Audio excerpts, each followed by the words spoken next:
जय हिंद दोस्तों। एक बार फिर से स्वागत है आपका एक नए सेशन में। मैं आज लेकर आया हूँ क्रिया विशेषण। इससे पहले वाले वीडियो में हमने विशेषण को कंप्लीट किया है और उसके क्वेश्चन भी प्रैक्टिस कर चुके हैं। तो आज नया चैप्टर है क्रिया विशेषण। जैसे विशेषण होते हैं और एक चैप्टर होता है हमारा क्रिया विशेषण का। तो जो क्रिया विशेषण है क्रिया की विशेषता बताते हैं और जो विशेषण है वो संज्ञा या सर्वनाम की विशेषता बताते हैं। इस चैप्टर से क्वेश्चन तो बड़े आसान पेपर में आते हैं, लेकिन कुछ ऐसी चीज़ें हैं जिनको समझना ज़रूरी है और अगर हम उनको नहीं समझेंगे तो हम एग्ज़ाम में क्वेश्चन गलत करने के जो है चांस वहाँ पर हमारे बन जाते हैं। तो इस चैप्टर को बारीकी से समझेंगे और बड़े आसान वे में। आपका ये चैप्टर 10 से 12 मिनट का होने वाला है। छोटा सा चैप्टर है लेकिन बड़े काम का चैप्टर है। इससे क्वेश्चन पेपर में आपका पूछा जाएगा। यूपी पुलिस कांस्टेबल परीक्षा हो, चाहे वो आपका एसएससी जीडी हो या फिर आपका यूपी एसआई हो। तो चलिए शुरू करते हैं अपना आज का वीडियो। तो सबसे पहले एक बात मैं आपसे कहना चाहूँगा दोस्तों, जो भी आज नया भाई मेरा चैनल पर जुड़ा है तो आप चैनल को सब्सक्राइब करके बेल आइकन को दबा दीजिए ताकि नेक्स्ट आने वाली हिंदी की सभी वीडियो का नोटिफिकेशन आप तक पहुंच सके और आप यूपीएसआई, एसएससी, जीडी और यूपी कांस्टेबल परीक्षा में हिंदी में अपना 100% स्कोर लेकर आएँ। ठीक है, तो चलिए शुरू करते हैं। सबसे पहले बात कर लेते हैं क्रिया विशेषण आखिर होते क्या हैं, इनकी परिभाषा क्या है। क्योंकि अब तक हमने हिंदी में जितने भी टॉपिक पढ़े हमने हर एक टॉपिक की, हर एक जो पैराग्राफ है, हर एक जो हेडिंग है, सबकी हमने परिभाषा अच्छे से समझी है। परिभाषा अगर हमें याद हो जाएगी तो चीज़ें हमारे लिए बहुत आसान हो जाएंगी। ठीक है, तो इसकी परिभाषा में मैंने यहाँ पर लिखा है जो शब्द क्रिया, ठीक है ध्यान समझेंगे, जो शब्द क्रिया विशेषण या दूसरे क्रिया विशेषण की विशेषता बताएं उसे क्रिया विशेषण कहते हैं। ठीक है, आपने समझा कि जो शब्द क्रिया की विशेषता बताएं या विशेषण की विशेषता बताएं या किसी अन्य क्रिया विशेषण की विशेषता बताएं तो वो सभी क्रिया विशेषण होते हैं। आप बोलोगे विशेषण की विशेषता तो वो हमारे प्रविशेषण होते हैं जो विशेषण की विशेषता बताते हैं। जी हाँ, जो प्रविशेषण होते हैं वो क्रिया विशेषण भी होते हैं। ठीक है, तो इसलिए मैंने यहाँ पर लिखा है क्रिया विशेषण या दूसरे क्रिया विशेषण। तो सारे के सारे जो क्या होंगे क्रिया विशेषण होंगे। जैसे इसको एक छोटे से उदाहरण से समझते हैं। जैसे राम धीरे चलता है। ठीक है, तो यहाँ पर राम क्या है, हमारा एक संज्ञा है, धीरे चलता है तो यहाँ पर क्रिया क्या होगी, चलना। ठीक है, तो जो चलना है वो किस तरह से चल रहा है, उसकी चलने की विशेषता क्या है, चलने की विशेषता है धीरे। तो राम धीरे से चलता है तो यहाँ पर विशेषता चलने की किसने बताई, क्रिया की विशेषता किसने बताई, इस धीरे शब्द ने। तो ये शब्द क्या हो गया, तो ये शब्द हो गया क्रिया विशेषण। ठीक है, ये क्रिया की विशेषता है कि क्रिया किस तरह से हो रही है, धीरे से हो रही है या क्रिया तेज हो रही है। ठीक है, तो यही शब्द हमारा क्या होता है, क्रिया विशेषण होता है। बस इसी चीज़ को हमें पहचानना है। जैसे चलने की क्रिया कैसे हुई, धीरे से हुई। ठीक है, चलने की क्रिया कैसे हुई है, धीरे से हुई है। तो इससे हमें पता चलता है जो चलने की क्रिया है वो धीरे धीरे हुई है।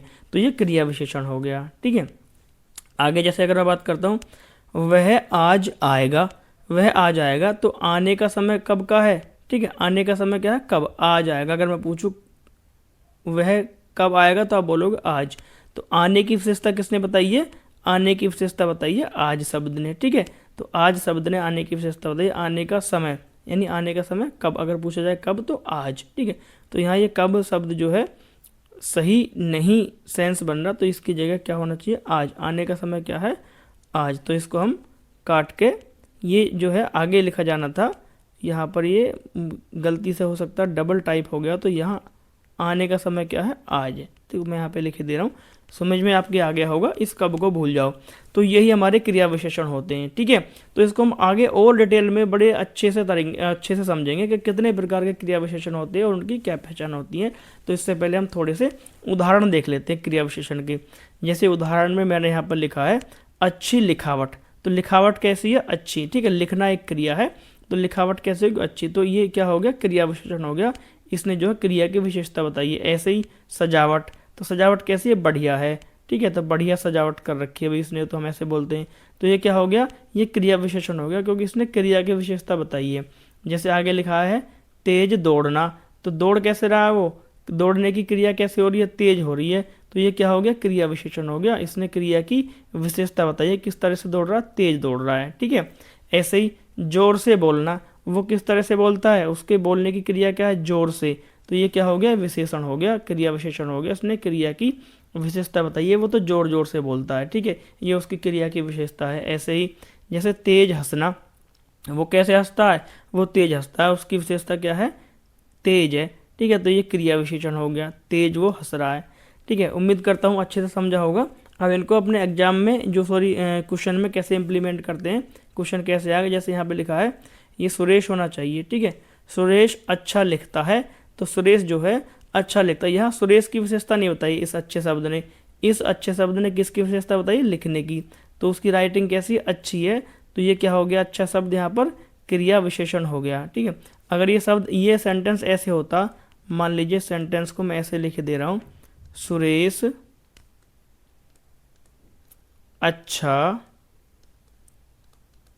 लड़का है, ठीक है, तो अब ये क्या है, अब ये विशेषण का काम करेगा, ना कि क्रिया विशेषण का। तो इसने क्या है, सुरेश की विशेषता बताई, सुरेश कैसा लड़का है, अच्छा लड़का, तब यहाँ ये क्या बन गया, हमारा विशेषण बन गया। लेकिन यहाँ अच्छा शब्द जो है ये क्रिया विशेषण है, ये डिपेंड करेगा कि ये किस सेंटेंस में और किस शब्द के साथ प्रयुक्त हुआ है, ठीक है, तो इससे ध्यान रखेंगे। तो यहाँ पर इसने क्रिया की विशेषता बताई है, ना कि सुरेश की, ठीक है, तो सुरेश की जो लिखाई है ना उसकी विशेषता बताइए कि वो अच्छा लिखता है, तो यहाँ पर ये क्या होगा, क्रिया विशेषण कहलाएगा, ना कि विशेषण। जैसे वह तेज दौड़ता है, तो दौड़ कैसा रहा है, तेज दौड़ रहा है जी, ठीक है, तो दौड़ने की, दौड़ना एक क्रिया है और क्रिया की विशेषता कैसी है, तेज, वो तेज दौड़ रहा है, ठीक है। अगला, राधा जोर से बोलती है, तो बोलना एक क्रिया है, तो वो किस तरह से बोलती है, राधा जोर से बोलती है, ठीक है, तो राधा जो है जोर से बोलती है, तो ये किसकी विशेषता होगी, क्रिया की। जैसे महेश तेज हंसता है, तो क्या होना चाहिए, तेज से होना चाहिए, यहाँ पर तेज, जो महेश जो है तेज हंसता है, तो महेश भाई तेज हंसता है या जोर से हंसता है, तो उसके हंसने की विशेषता हो गई, तो ये क्या होगा, क्रिया विशेषण हो गया, उसकी क्रिया की विशेषता होगी तेज, ठीक है, तो ये क्रिया विशेषण हो गया। उम्मीद करता हूँ चीज़ें एकदम से क्लियर हो रही हैं। तो अब हम बात करते हैं इनके प्रकार की, जो हमारे क्रिया विशेषण कितने प्रकार के होते हैं। तो सबसे पहले बात कर लेते हैं क्रिया विशेषण के भेद, टाइप्स ऑफ क्रिया विशेषण, ठीक है। तो जैसे यहाँ पे लिखा हुआ क्रिया विशेषण के मुख्य 4 प्रकार होते हैं, ठीक है, क्रिया विशेषण जो मुख्य 4 प्रकार के होते हैं, 4 प्रकार होते हैं इनके। तो इसको याद रखने के लिए मैंने एक ट्रिक बनाई है, जैसे ट्रिक है कास्परी, ट्रिक का नाम क्या है, कास्परी, तो मैंने इसको डिवाइड कर दिया, का, स्पे और री, तो ये 4 प्रकार मैंने इस ट्रिक से याद रखे हैं, ठीक। तो कैसे आप भी इसको याद रखेंगे, का से बनेगा कालवाचक, ठीक है, इस जो आधा से इससे बनेगा स्थानवाचक, और पै से बनेगा परिमाणवाचक, और री से बनेगा रीतिवाचक। तो ये जो है 4 प्रकार के क्रिया विशेषण होते हैं, ठीक है, कौन कौन से, कालवाचक, स्थानवाचक, परिमाणवाचक और रीतिवाचक, ठीक है। तो कास्परी से याद रखेंगे, कास्परी, का से कालवाचक, आधा से स्थानवाचक, पै से परिमाणवाचक और री से रीतिवाचक। अच्छा, अब इनकी पहचानने का तरीका क्या है, इनको कैसे पहचानेंगे, कालवाचक, इसमें प्रश्न करेंगे, कालवाचक में कब, ठीक है, कालवाचक में कब हम प्रश्न करके इसकी पहचान करेंगे कि इसमें कौन सा क्रिया विशेषण। इसको हम समझेंगे बड़े ही आराम से उदाहरण के साथ। स्थानवाचक कहाँ, ये इस क्रिया के स्थान को बताता है और ये क्रिया के, ठीक है, काल को बताता है, समय को बताता है, ठीक है, ये कालवाचक। जो स्थानवाचक है ये क्रिया के स्थान को बताएगा, और जो परिमाणवाचक है ये क्रिया के परिमाण को बताता है, ठीक है, और जो रीतिवाचक है ये क्रिया की रीति को बताता है, ठीक है, इसको ध्यान रखेंगे, क्रिया की जो रीति को बताएगा, ठीक है। तो इसको कैसे प्रश्न करके पता करेंगे, परिमाणवाचक को कितना और स्थानवाचक को कहाँ और कालवाचक को कब से प्रश्न करके हम जो क्रिया विशेषण है उनके भेद को पहचान पाएंगे, उसमें अंतर कर पाएंगे, ठीक है। जैसे मैंने इन चारों का एक एक उदाहरण यहाँ पे लिखा है। जैसे अगर मैं बात करूँ, मोहन आज आएगा, तो अगर तुमसे पूछा जा रहा है कि इसमें बता दीजिए आज जो शब्द है, ये तो सबको पता चल गया कि इसमें क्रिया विशेषण क्या, आज है, तो ये कौन से प्रकार का क्रिया विशेषण है, ये कैसे पता करेंगे। तो जो कालवाचक क्रिया विशेषण है ना, उसमें कब अगर आप प्रश्न करोगे तो उत्तर मिलेगा। जैसे मोहन कब आएगा, उसने बताया आज आएगा, तो यहाँ कब के प्रयोग से पता चलेगा कब आएगा, आज, तो ये कौन सा हो गया, ये कालवाचक क्रिया विशेषण हो गया। जैसे पिताजी दिल्ली में नौकरी करते हैं, ठीक है, तो दिल्ली में नौकरी करते हैं, स्थानवाचक होगा कि स्थान के बारे में बताया है, तो स्थान का प्रयोग कैसे करेंगे, स्थान का पता हम कैसे करेंगे, कहाँ प्रश्न करके। पिताजी कहाँ कार्य करते हैं, आप बताओगे दिल्ली में कार्य करते हैं, ठीक है, दिल्ली में कार्य करते हैं, तो यहाँ पे क्या होगा, स्थानवाचक क्रिया विशेषण हो गया, ठीक है जी, समझ में आ रहा है। आगे जैसे मैं बात करता हूँ, 10 किलो राशन पर्याप्त है, ठीक है, तो 10 किलो राशन पर्याप्त है, तो ये परिमाणवाचक है। तो कैसे पता करेंगे, कितना प्रश्न करके, कितना राशन पर्याप्त है, 10 किलो, ठीक है।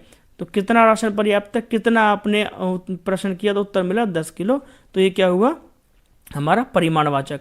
तो कितना से हम इसको पता करेंगे, परिमाणवाचक।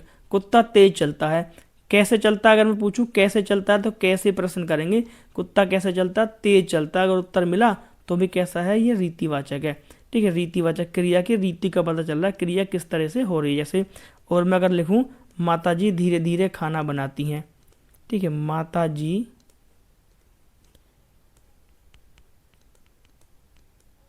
धीरे धीरे खाना बनाती हैं, खाना बनाती, ऐसे आपके सेंटेंस वाक्य पेपर में आएंगे और वहाँ से क्रिया विशेषण आपको पहचानने के लिए वो देगा।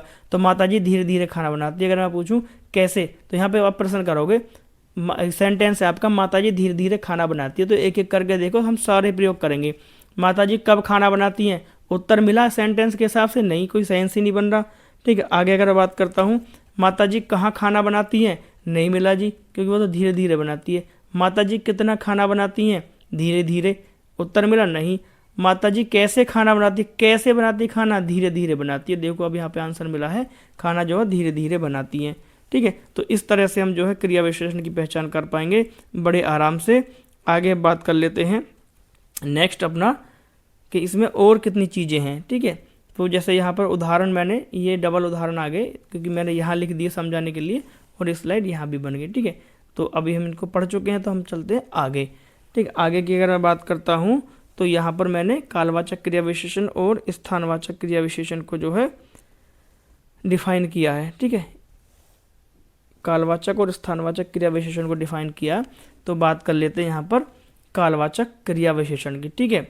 तो जैसे कालवाचक क्रिया विशेषण क्या होते हैं, क्रिया के समय का बोध होता है, ठीक है, इनसे क्रिया के समय का बोध होता है। जैसे कब, ठीक है, कौन कौन से शब्द आते हैं, कब, आज, परसों, सवेरे, सुबह, कभी कभी, दिन भर, रात भर या शाम। जैसे वह कब आता है, वह कब जाता है, वह आ जाएगा, परसों आएगा, सवेरे, सुबह, कभी कभी, दिन भर, ठीक है, या रात भर या शाम। तो यहाँ पर क्या होगा, काल का पता चलेगा, क्रिया के समय का पता चलता है, ठीक है। ये सारे समय बोधक हैं।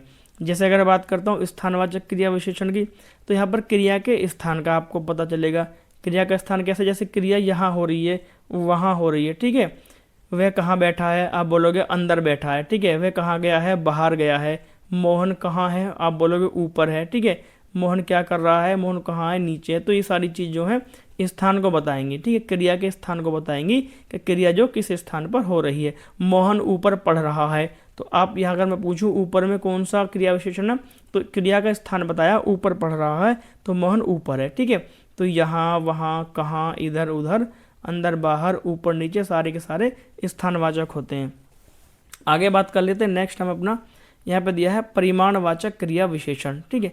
परिमाणवाचक क्रिया विशेषण, जैसे क्रिया के परिमाण का बोध होता है, इनसे क्रिया के परिमाण का बोध होता है। जैसे ये शब्द आते हैं बहुत, ठीक है, इतना ही बहुत है जी। तो परिमाणवाचक में क्या होते हैं, जिन शब्दों को मापा तोला जाता है वो परिमाणवाचक होते हैं सारे। जैसे बहुत, कम, काफ़ी, ज़्यादा, अधिक, अत्यंत, ठीक है। तो सारे के सारे परिमाण को